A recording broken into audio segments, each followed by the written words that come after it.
All our lives, we've been told to go to school, get good grades, get a good job, and you'll be set. How's that working out for you? I'm TaVona Denise, physical therapist turned life and business coach, and I'm on a mission to help you create a life you love and a business on your terms. If you want more time, more freedom, more flexibility, I can help you create it. Welcome to Breaking Protocol, the show for women in healthcare who want more.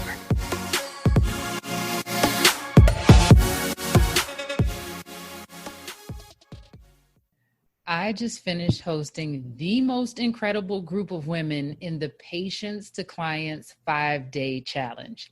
Imagine 5 days working together in the Thrive Network Facebook group on some key things you have to think through and sort out to start building traction in your business. We talked about setting business hours, looking at your money so you can know, not guess, how much it'll take to walk away from your job so you're not stressed out.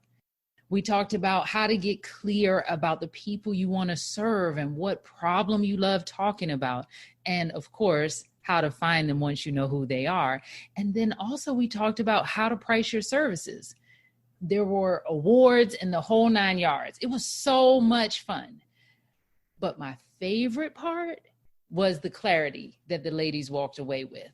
They said things like, I didn't realize just how many groups there were out there with my ideal client.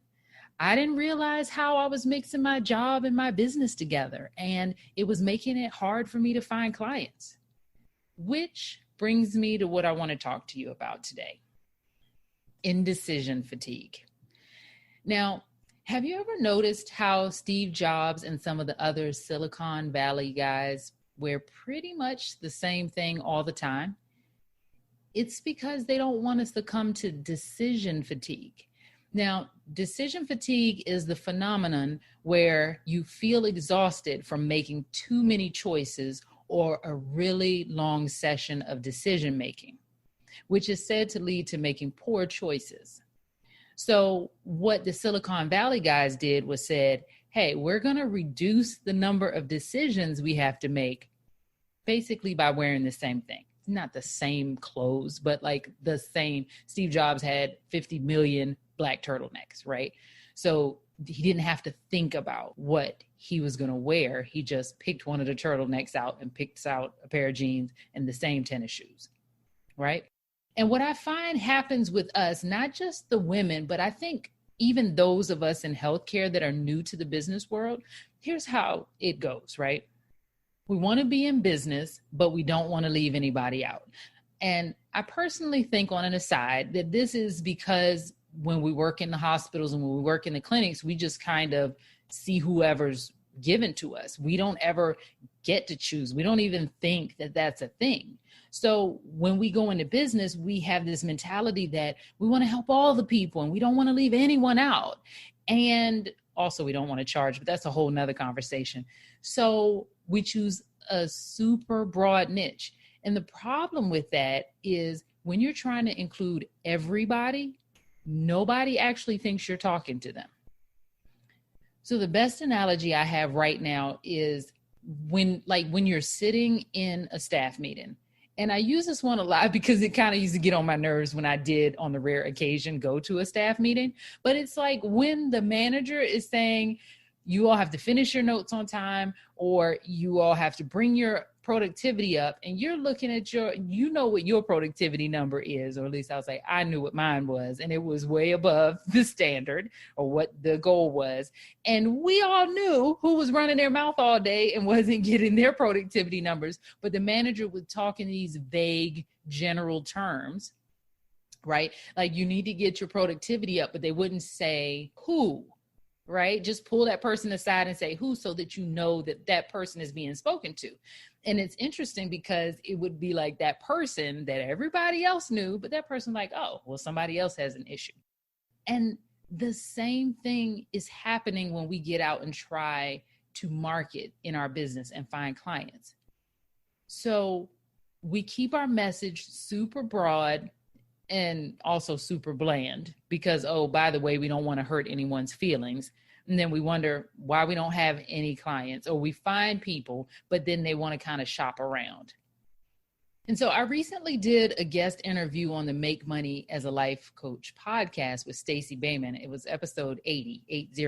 And it was a lot of fun, but I think it was also really good, and people were reaching out because I'm very clear that I'm talking to women in healthcare who are bored, that know they're meant for more, but they're afraid because of all of the conditioning. And maybe it's the conditioning from being a woman, which is a thing in and of itself, but maybe it's that extra layer of being in healthcare.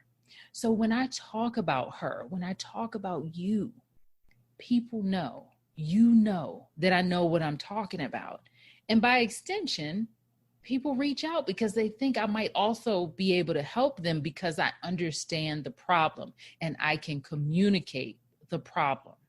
That only comes with specificity, right? I cannot talk about the people pleasing and the wanting to get things right. And I can't have a podcast called the Breaking Protocol Podcast if I'm not clear that I'm talking to someone in healthcare, right? Because we have all of those protocols.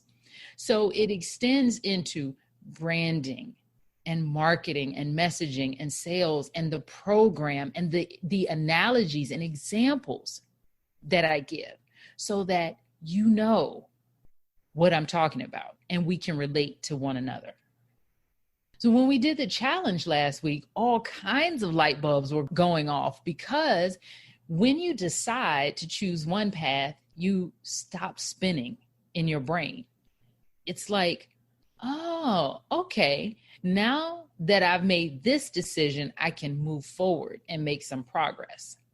So where and how does indecision fatigue show up?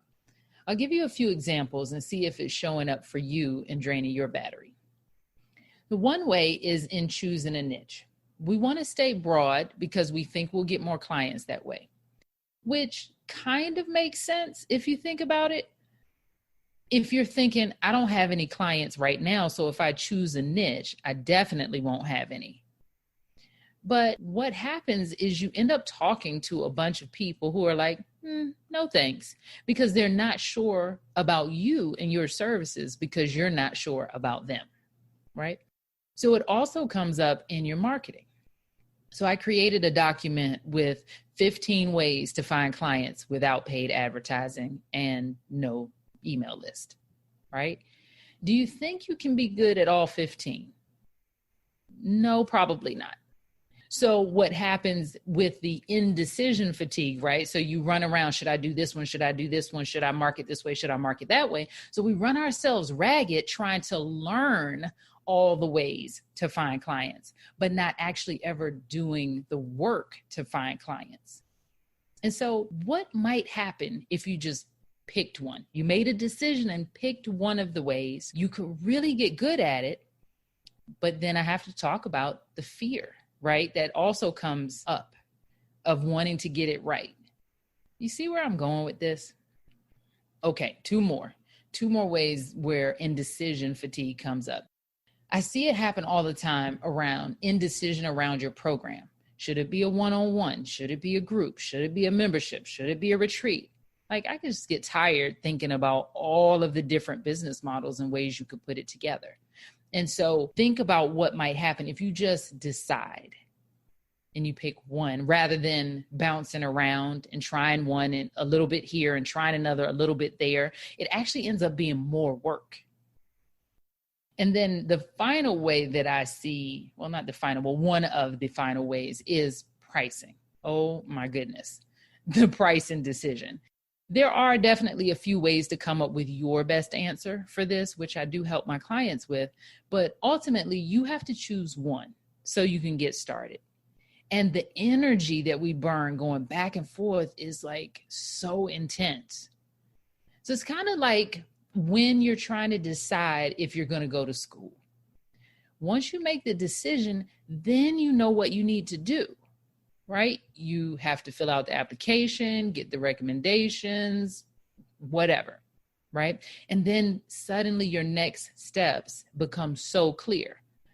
And I saw it over and over and over again during the challenge where people when they were forced, I mean, of course, I didn't force them to do anything, but in that moment when they saw how to make the decision, then their next steps became so clear. It was easier for them to find the clients that before weren't there. Like, where do you find them? And then all of a sudden, like, they're everywhere. And I want that for you too. Right. So I thought I'd better share this with you, because if you have been working so hard in your business and also feeling very exhausted and feeling like you're not getting anywhere, indecision fatigue might be the culprit. So here is something that I have my clients do that I'll offer you. When you find yourself spinning in indecision, write a list of the decisions that you need to make. And as you go down the list, do a gut check. Ask yourself, what feels like the truest answer in this moment? And just write it down. Don't spend a lot of time. Don't go back and forth. Just decide on that point and move to the next decision. You are likely going to feel so much relief after doing that. Because here's the deal. One of the things you're going to have to get good at in order to become effective in your business is making decisions.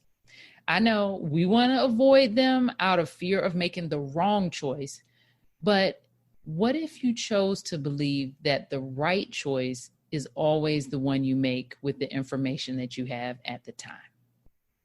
So that's what I have for you today, friend. If you want some support in your business, go to TaVonaDenise.com/momentum to share your vision for your business with me and get some clarity about potential roadblocks and decide if it's a good fit for us to work together.